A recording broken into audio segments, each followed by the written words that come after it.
Audiobook keluaran Audiotune dengan pengisi suara Sin, karya Casanova, Menikahi Majikan Ibu, episode 162.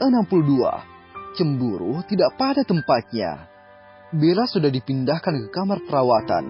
Ibu hamil itu sudah terlihat membaik. Senyum mulai menyambangi bibir yang tadinya memucat. Bara, laki-laki itu tidak hentinya menggenggam tangan sang istri. Hanya terlihat pergerakan istrinya saja. Bara sudah terliputi bahagia. Perjuta panik yang tadi menguasai dirinya perlahan menghilang saat sulah senyum bertahta di bibir Bella. Istri dan anak laki-laki yang masih terlelap di rahim Bella baik-baik saja. Beribu khawatir menyasak dada, berangsur sirna. "Bella, bagaimana sekarang? Kamu merasa jauh lebih baik?" tanya Bara mencari tahu. "Aku baik-baik saja, Mas. Maaf membuatmu repot. Anak-anak bagaimana?" Beban sebagai ibu orang putri, meskipun bukan putri kandungnya, membuat Bella tidak bisa berbaring dengan tenang. "Sudah, jangan pikirkan. Aku menelpon Mama dan Papa supaya menginap di rumah kita malam ini untuk menemani Rania dan Ica," cerita Bara, menenangkan sang istri. Mama dan Papa yang maksud Bara adalah mantan mertuanya, Oma dan Opa Rania. "Ibu sudah dikabari?" tanya Bella. Sejak memutuskan pindah ke Jakarta, Ibu Rosma bolak-balik Jakarta-Surabaya. Kebetulan Bella belum melahirkan. Seminggu yang lalu Ibu Rosma pamitan ke Surabaya, dan minggu depan baru kembali ke Jakarta. "Belum, biarkan saja. Aku tidak mau membuat ibu panik. Biarkan saja ibu menikmati liburannya yang hanya beberapa hari. Lagi pula ada Papa dan Mama yang bisa minta tolong di sini untuk mengawasi anak-anak." Bara menjawab. "Rania sudah mulai dewasa. Ica juga mulai mandiri. Tidak perlu urus berlebih. Ada pengasuh dan asisten rumah tangga juga yang bantu mengawasi mereka. Hanya saja, aku tidak enak meninggalkan mereka dengan pengasuh. Makanya minta Papa dan Mama menginap di rumah untuk menemani selama kamu dirawat," lanjut Bara. Bella habis bernafas lega. Pandangannya beralih pada sepasang suami istri yang duduk saling bersandar di sofa. Pram dan Kayla masih setia di sana. Pram sibuk dengan ponselnya, memeriksa email yang dikirimkan David, dan Kayla tertidur di pundak suaminya. Senyum kembali mereka di bibir Bella, mengingat bagaimana baiknya sang sahabat. "Mas, sudah makan siang?" tanya Bella, melihat senampan makanan yang belum tersentuh, yang menjadi jatah makan siangnya yang terlewatkan. "Belum, nanti saja Bella. Aku masih kenyang," sahut Bara asal. Ketukan di pintu kamar mengagetkan dua pasang anak manusia. Bara segera melepas genggaman tangannya pada sang istri. "Bella, aku lihat sebentar." Begitu pintu terbuka, Rico muncul dari balik pintu dengan raut ketakutan. Tidak berani menatap, menyerahkan bungkusan berisi kotak makanan pesanan majikannya Pram. "Rick, letakkan di atas meja saja," perintah Pram, tanpa menggeser sedikit pun dari duduknya. Istrinya sedang menikmati kenyamanan pundaknya, memaksa laki-laki itu diam di tempat. Takut mengusik tidur Kayla. Mendengar suara Pram, Bara mengalah. Ketidaksukaan yang tampak di matanya saat melihat kehadiran Rico berangsur menghilang. Laki-laki itu kembali duduk di samping berangkar istrinya, tetapi kehormatannya masih terus mengawasi pergerakan sang asisten. "Bar, aku pesan makanan," tawar Pram, menunjuk kotak mie teka yang bertumpuk di atas meja. "Ya, aku akan makan nanti." Bar kembali meraih tangan istrinya. Berbeda dengan Bara, Pram segera membangunkan Kayla. Laki-laki itu menyimpan panik saat mengetahui Kayla belum makan siang yang bahkan sudah terlewat berapa jam yang lalu. "Kay, bangun sayang. Ayo makan siang sekarang." Begitu mata Kayla terbuka, yang diingatnya pertama kali adalah Bella, bahkan yang mengabaikan kehadiran suaminya. "Bu, kamu sudah bangun?" tanya Kayla berlari ke tempat Bella berbaring. Dia bisa bernafas lega.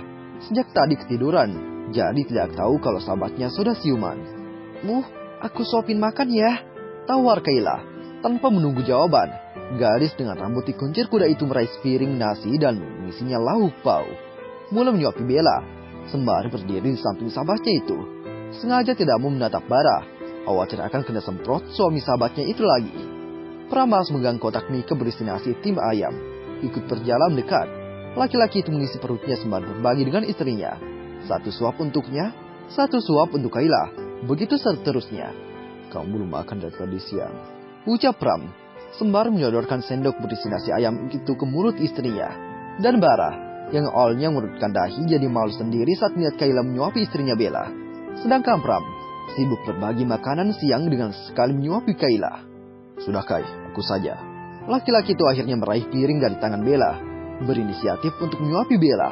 Kayla masih sempat tersenyum usil dan menaikkan kedua alis pada sahabatnya. Bukannya dia tidak tahu bagaimana kakunya Bara. Dari cerita Bella, suami sahabatnya yang tidak romantis dan kaku. Seperti kanebo kering, kalaupun romantis hanya saat, nanti akan kembali kaku dan suka marah-marah. Memilih duduk kembali di sofa, berbagi makan siang, sekotak berdua dengan suaminya. Sayang, Bara itu kenapa tidak ada manis-manisnya? Bisik Kayla, senyum sendiri melihat Bella yang disuapin suaminya. Bos, jangan suka ngurus urusan orang lain. Ujar Pram, kembali mengaukkan makanan ke dalam mulut istrinya. Sayang, belanjaan tadi di mana? Tanya Kayla tiba-tiba. Itu punya Bella semua untuk bayinya. Lanjut Kayla lagi. Oh iya, aku akan minta Sam mengantarnya ke rumah Bara nanti. Tidak perlu khawatir. Sepeninggalan Kayla dan Pram, tertinggal Bara dan Bella di kamar perawatan. Bella, apa yang terjadi? Tanya Bara. Tangan laki-laki itu masih menggenggam sejak tadi. Sekali mengelus perut buncit istrinya. Sepertinya aku terlalu bersemangat cari perlengkapan bayi kita, Mas. Jadi lupa beristirahat dan telat makan siang. Sahut Bella tertunduk. Rasa bersalah menyurak dalam hati. Maafkan aku, Mas. Sudah merepot kamu. Sampai harus meninggalkan pekerjaan. Lanjut Bella lagi. Sudah, tidak apa-apa. Yang terpenting saat ini, kamu dan bayi kita baik-baik saja. Bella menghela nafas pelan. Bukan hanya pada suaminya. Bella merasa tidak enak pada Kayla dan suaminya. Kedua orang itu sampai ikut menunggunya di rumah sakit. Suami Kayla juga meninggalkan pekerjaan karenanya. Aku merasa bersalah pada Kayla, Mas. Dia sudah membujukku untuk beristirahat sejak tadi. Tetapi aku yang terlalu maksa. Rasanya aku masih kuat dan tidak apa-apa. Ternyata fisikku tidak sekuat yang aku. Adik bayi berontak dalam sini. Jelas Bella. Sudah, tidak apa-apa. Kejupan hangat dilabuhkan Bara di kening istrinya. Mendengar penjelasan Bella, Bara menelan salivah. Rasa bersalah yang dirasakan Bella sekarang ikut dipikulnya. Baru saja dia mau memilih Kayla dan itu lakukannya di depan Pram. Untung ada suami Kayla. Dia yang menggendongku ke rumah sakit. Aduk Bella. Pram, dia menggendongmu? Tanya Bara. Cemburunya muncul tiba-tiba.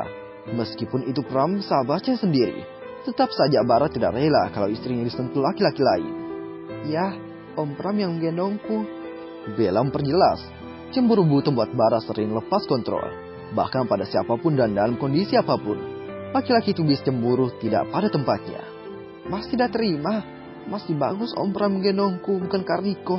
Ucap Bella, menyadari suaminya yang terbakar cemburu. Beruntung Om Pram tidak merintahkan Kariko menggendongku. Kalau tidak, aku tidak bisa bayangkan bagaimana perasaanmu, Mas. Bella mengingatkan, sebagai istri, dia tahu jelas bagaimana Bara mendam cemburu tak berkesudahan pada Riko. Kalau kamu mau dengar audiobook lebih banyak dan gratis, segera download Audiotune.